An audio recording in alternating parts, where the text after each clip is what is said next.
శుక్లాం బ్రహ్మ విచారసార పరమామాద్యాం జగద్వ్యాపినీం వీణా పుస్తకధారిణీం అభయదాం జాడ్యాంధకారాపహాం హస్తే స్ఫాటికమాలికాం విదదతీం పద్మాసనే సంస్థితాం వందే తాం పరమేశ్వరీం భగవతీం బుద్ధిప్రదాం శారదాం. శ్రీ మహాగణాధిపతయే నమః. శ్రీ మహాసరస్వత్యై నమః. శ్రీ గురుభ్యో నమః. నవగ్రహాల లోపల అత్యంత శుభగ్రహ అయినటువంటి గురువు యొక్క సంచారము మానవుని పైన చాలా ప్రభావాన్ని చూపిస్తుంది. అంటే గురువు పూర్ణ శుభుడు కాబట్టి ఆ గురువు యొక్క అనుగ్రహము చాలా ఉండాలి, మనకు తప్పకుండా ఉండాలి. మనిషి అభివృద్ధి పథంలో పయనించాలి, అభివృద్ధిలోకి రావాలి అనంటే గురువు యొక్క అనుగ్రహము చాలా అవసరం. సాంప్రదాయంగా ఆలోచించినప్పటికీ గురువు త్రిమూర్తి స్వరూపమైనటువంటి వాడు. గురుర్బ్రహ్మ గురుర్విష్ణు గురుర్దేవో మహేశ్వర గురు సాక్షాత్ పరబ్రహ్మ తస్మై శ్రీ గురవే నమః అన్నారు. అంటే తల్లిదండ్రుల తర్వాత అత్యంత ప్రాధాన్యత కలిగినటువంటి వ్యక్తి గురువు. నవగ్రహాల లోపల కూడాను అత్యంత ప్రాధాన్యతను సంతరించుకున్నటువంటి గ్రహము గురుగ్రహము. సాధారణంగా ఈ గురుగ్రహము సంవత్సరము మొత్తం కూడాను ఒక రాశిలో సంచరిస్తుంటాడు. ఆ 12 నెలలు ఒక రాశిలో ఉండడం మూలకంగా వివిధ రాశులకు అంటే 12 రాశుల వారికి ఏ స్థానాలలో సంచరిస్తున్నాడు, ఎలాంటి ఫలితాలు ఉంటాయి అనేటువంటి విషయము మనము సర్వసాధారణంగా గోచార ఫలితాలను దృష్టిలో పెట్టుకొని చెప్పుకుంటూ ఉంటాము. అయితే ఈ సంవత్సరము ఒక ప్రత్యేకమైనటువంటి స్థితి గురువు యొక్క సంచారంలో ఏర్పడింది. అదేంటంటే 14 మే 2025 రోజున గురువు మిథున రాశిలోకి ప్రవేశిస్తున్నాడు. 14 మే 2025 నుండి 18 అక్టోబర్ 2025 వరకు మిథున రాశిలో సంచరిస్తున్నాడు. అంటే 5 మాసాల 10 రోజులు ఈ రాశిలో సంచరిస్తున్నాడు. 12 మాసాలు ఉండవలసినటువంటి గురుగ్రహము ప్రథమం లోపల 5 మాసాల 10 రోజులు ఉంటున్నాడు. అంటే ఈ సందర్భంలో 12 రాశుల వారికి ఎలాంటి ఫలితాలను ఇస్తున్నాడు ఈ 5 మాసాల లోపల? మృగశిర నక్షత్రం 3వ పాదంలో ప్రవేశించడంతో మిథున రాశిలోకి ప్రవేశిస్తున్నాడు. అంటే 14 మే 2025 రోజున మృగశిర 3వ పాదంలోకి ప్రవేశిస్తున్నాడు గనక మిథున రాశిలోకి ఎంటర్ అవుతున్నాడు. దాని తర్వాత మళ్ళీ ఆరిద్ర నక్షత్రంలో 13 జూన్ రోజున ఆరిద్ర నక్షత్రంలోకి ప్రవేశిస్తున్నాడు. తదనంతరం 13 ఆగస్టు రోజున పునర్వసు నక్షత్రంలోకి ప్రవేశిస్తున్నాడు. ఈ విధంగా ఈ 5 మాసాల 10 రోజులు ఈ నక్షత్రాలలో ప్రయాణం చేస్తున్నాడు గురుగ్రహము. ఈ గురుగ్రహము మానవుడి పైన అంటే జాతకుడి పైన 12 రాశులలో జన్మించినటువంటి వారిపైన అనేక అంశాలపైన ప్రభావాన్ని చూపిస్తుంది. ముఖ్యంగా ఆదాయము, రాబడి, వృత్తిపరమైనటువంటి ఔన్నత్యము ఎలా ఉంటుంది అనేటువంటి విషయం పైన, తర్వాత గురువు సంతానకారకుడు కాబట్టి పిల్లల యొక్క అభివృద్ధి, వాళ్ళ చదువు, ఉద్యోగాలు, సెటిల్మెంటు ఎలా ఉంటాయి అనేటువంటి విషయం పైన కూడాను ఆ గురువు యొక్క ప్రభావం ఉంటుంది. తర్వాత శాస్త్ర విజ్ఞానం పైన కూడాను ఈ గురువు యొక్క ప్రభావం ఉంటుంది. అంటే మనము ఏదైనా కూడాను శాస్త్రము లేదా టెక్నాలజీ పరంగా ఏదైనా కూడాను అవగాహన చేసుకోవడానికి, అర్థం చేసుకోవడానికి, ఉన్నత విద్య మనకు అనుకూలించడానికి కూడాను ఆ గురువు యొక్క అనుగ్రహం బాగా కావాలి. ఇక పాండిత్యము, నలుగురి లోపల కూడాను ఈ విద్యా పాఠవాలు ప్రదర్శించడానికి, మంచి పేరు తెచ్చుకోవడానికి, పండితుడు అనేటువంటి ఒక గౌరవ మర్యాదలు లభించడానికి కూడాను గురువు యొక్క అనుగ్రహం బాగా కావాలి. అంతేకాకుండా ముఖ్యంగా జాతకుడు అంటే మనిషి ధర్మ మార్గంలో ప్రయాణించడానికి కూడాను ఆ గురువు గ్రహం యొక్క అనుగ్రహం కావాలి. భక్తి మార్గంలో ప్రయాణించడానికి, భక్తి ప్రపత్తులో ఉండడానికి కూడాను ఆ గురువు యొక్క అనుగ్రహం కావాలి. ఆధ్యాత్మిక సాంస్కృతిక కార్యక్రమాలు ఈ మనిషి మనసులో మెదలడానికి కూడాను గురువు యొక్క అనుగ్రహం కావాలి. ఈ విధంగా అనేక అంశాలపైన గురువు యొక్క సంచారము, ఆ గురువు మంచి స్థానాలలో ఉండడము, తద్వారా కలిగేటువంటి విషయాలు చాలా ఉన్నాయి. కాబట్టి గురువు యొక్క సంచారానికి అత్యంత ప్రాధాన్యత ఉన్నది. ధనుస్సు రాశి వారికి గురు గోచారము అనగా మిథున రాశిలో గురువు సంచరిస్తున్నటువంటి సమయంలో ఫలితాలు ఎలా ఉంటాయో తెలుసుకుందాము.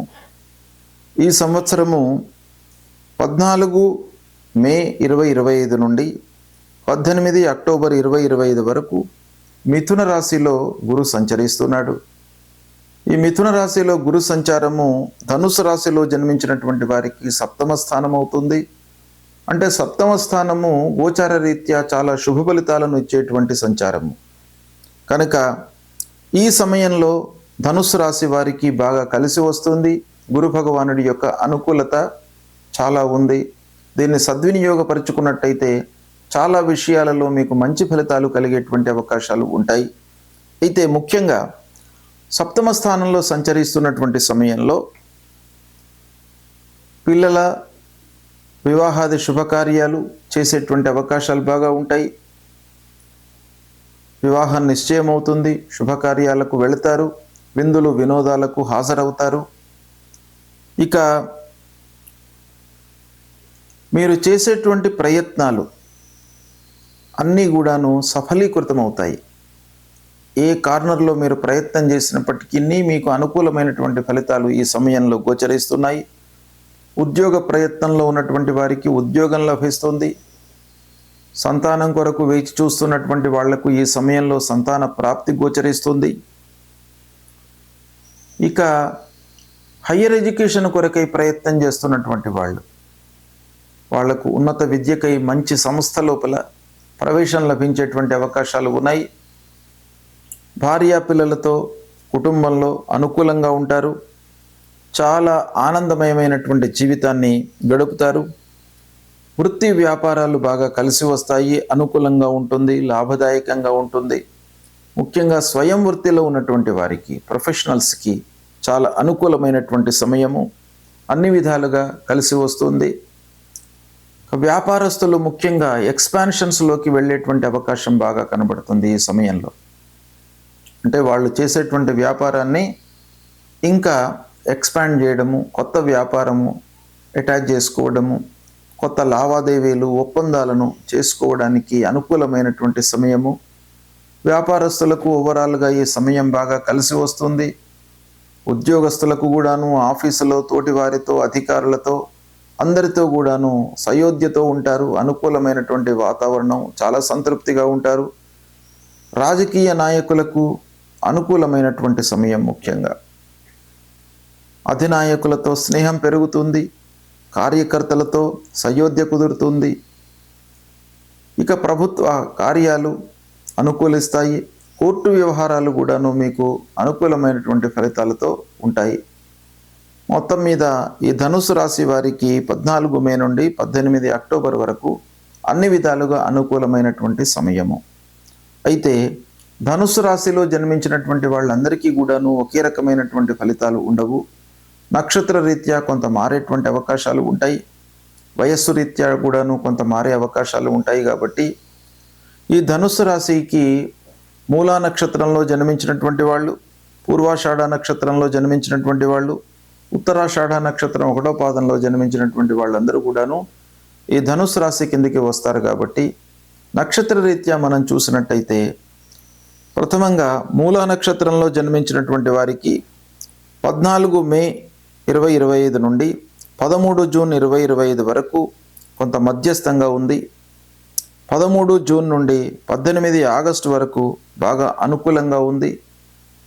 13 ఆగస్టు నుండి 18 అక్టోబర్ వరకు మళ్ళీ కొంత మామూలుగా ఉంది. అంటే మూలా నక్షత్రంలో జన్మించినటువంటి వాళ్ళు ధనుస్సు రాశి ప్రకారంగా సప్తమ స్థాన సంచారము అనుకూలం. అయితే ప్రత్యేకంగా మూలా నక్షత్రంలో జన్మించినటువంటి వాళ్లకు మధ్యకాలం, అంటే మధ్యన అంటే 13 జూన్ నుంచి 13 ఆగస్టు వరకు బాగా కలిసి వస్తుంది. నక్షత్ర రీత్యా రాశి రీత్యా కూడాను ఈ సమయం చాలా అనుకూలమైనటువంటి సమయం గనక ఈ సమయంలో మీకు చాలా మంచి జరిగేటువంటి అవకాశాలు గోచరిస్తున్నాయి. ఇక పూర్వాషాఢ నక్షత్రంలో జన్మించినటువంటి వారి విషయం ఆలోచించినట్టయితే 14 మే నుండి 13 జూన్ వరకు అనుకూలంగా ఉంది.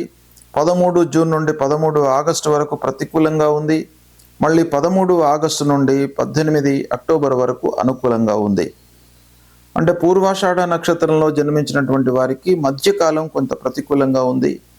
అంటే 13 జూన్ నుండి 13 ఆగస్టు ఈ 2 నెలలు కొంత మధ్యస్థంగా ఉంది. మిగతా రోజులన్నీ కూడాను అనుకూలంగా ఉన్నాయి పూర్వాషాఢ నక్షత్ర జాతకులకు. ఇక ఉత్తరాషాఢ నక్షత్రం వారి విషయం ఆలోచించినట్టయితే ప్రథమంలో అంటే 14 మే నుండి 13 జూన్ వరకు ప్రతికూలంగా ఉంది. 13 జూన్ నుండి మళ్ళీ 18 అక్టోబర్ వరకు కూడాను అనుకూలంగా ఉంది. ఓవరాల్గా ధనుస్సు రాశిలో జన్మించినటువంటి వారికి నక్షత్ర రీత్యా కొంత తారతమ్యము ఉన్నప్పటికీ ఓవరాల్గా రాశిపరంగా ఆలోచిస్తే చాలా బాగుంది. కాబట్టి మీరు ఈ సమయాన్ని సద్వినియోగపరుచుకున్నట్టయితే అద్భుతాలను సృష్టించేటువంటి అవకాశాలు బాగా ఉన్నాయి. ముఖ్యంగా గురు భగవానుడు మనకు కొన్ని ప్రత్యేకమైనటువంటి కార్నర్స్లో ప్రభావాన్ని చూపిస్తాడు. రాబడి, ఆదాయము, సమాజంలో మనకు గౌరవ మర్యాదలు, పిల్లల విషయము, పిల్లల యొక్క హయ్యర్ ఎడ్యుకేషను, వాళ్ళ ఉద్యోగము, వివాహాది శుభకార్యాల విషయం, తర్వాత విలువైనటువంటి వస్తువులను కొనడము, జ్ఞాన సముపార్జన కొరకు ఆధ్యాత్మికపరమైనటువంటి విషయాలపైన గురు భగవానుడి యొక్క ప్రభావం ఉంటుంది. కాబట్టి ఈ కార్నర్స్లో మీరు ప్రయత్నాలు ఇంకా చేసినట్టయితే దానికి తోడయి మీకు అద్భుతమైనటువంటి ఫలితాలు కలిగేటువంటి అవకాశాలు ఉంటాయి. కాబట్టి ఈ సమయాన్ని మీరు సద్వినియోగపరచుకోండి, శుభ ఫలితాలను పొందుతారు. గురువు ప్రతికూల స్థానాలలో సంచరిస్తున్నటువంటి సమయంలో మనము పరిహారాలు చేసుకోవడము చాలా ఉత్తమమైనటువంటి కర్తవ్యం. అంటే మానవ ప్రయత్నంగా కొన్ని రెక్టిఫికేషన్స్ చేసుకొని భగవంతుడి అనుగ్రహం కొరకై మనము పరిహారాలను చేసుకోవాలి. పరిహారాలను చేసుకునేటువంటి క్రమంలో మనకు శాస్త్రము 3 రకాలుగా చెప్పింది. ఒకటి, ఆ గురువుకు సంబంధించినటువంటి మూల మంత్రాన్ని ప్రతినిత్యం కూడాను జపించుకోవడము. దేవానాంచ ఋషీణాంచ గురుంకాంచన సన్నిభం వందనీయం త్రిలోకానాం తం నమామి బృహస్పతిం అనేటువంటి ఈ మూల మంత్రాన్ని ప్రతినిత్యం కూడాను 16 సార్లు జపించినట్టయితే ఆ గురు భగవానుడి యొక్క అనుగ్రహం మీకు లభిస్తుంది. రెండవది, మాతాపితృలను సేవించడము. ఇది చాలా ముఖ్యమైనటువంటిది. రెండవది, ప్రతినిత్యం కూడాను తల్లిదండ్రులను సేవించడం మూలకంగా, తల్లిదండ్రులు ప్రథమ గురువులు మనకు, కాబట్టి వారి యొక్క అనుగ్రహం లభిస్తుంది. తల్లిదండ్రుల యొక్క ఆశీర్వచనము, అనురాగము, ప్రేమ లభించినట్టయితే మీకు అన్నీ కూడాను జయాలే కలుగుతాయి మీ జీవితంలో. కాబట్టి ప్రతినిత్యం కూడాను తల్లిదండ్రులకు నమస్కరించుకోవడము, వాళ్ళ యొక్క బాగోగులు తెలుసుకోవడము, సపర్యలు చేయడము, ఇది చేయడం మూలకంగా మీకు గురు భగవానుడు ప్రీతి చెందుతాడు. ఇక మూడవది, గురువుకు సంబంధించినటువంటి దానాలు ఇవ్వడము. గురువుకు సంబంధించినటువంటి దానాలు ముఖ్యంగా పసుపు పచ్చ వస్త్రము, శనిగలు, ఇవి దానం ఇవ్వాలి. వస్త్రదానము, శనిగలు దానంగా ఇవ్వడం మూలకంగా కూడాను ఆ గురు భగవానుడు ప్రీతి చెందుతాడు. దానము ఎప్పుడైనా కూడాను మనము ఎవరికైతే అవసరమో వాళ్ళకే దానం ఇవ్వాలి. కొంత ఇబ్బందులలో ఉన్నటువంటి వాళ్లకు, అలాంటి వాళ్లకు మనం దానం ఇచ్చినట్టయితే ఆ దానానికి విలువ ఉంటుంది.